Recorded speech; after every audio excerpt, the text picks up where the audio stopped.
of the 20th century up until about 1960. I guess it was the 20s through about 60. So 30 or 40 years, he pastored the 10th Presbyterian Church.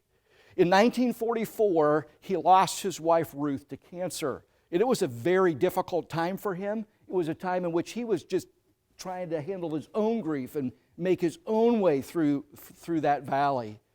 But at the same time, he had a little daughter who was only age 6 at the time.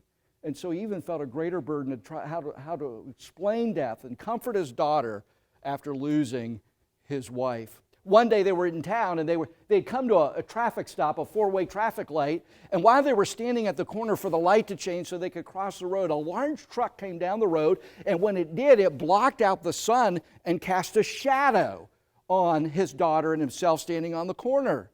And it was in that moment that like a light of brilliance kind of just popped in, and he said to his daughter, he said, honey, would you rather be hit by a truck or by the shadow of a truck? And the daughter looked up, Daddy, of course. I'd want to be hit by the shadow.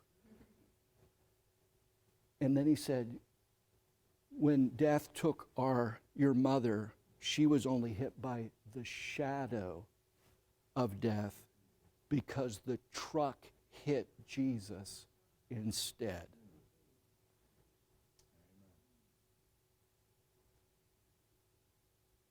I don't know where you are today, but I mean, that really is the hope of Christianity.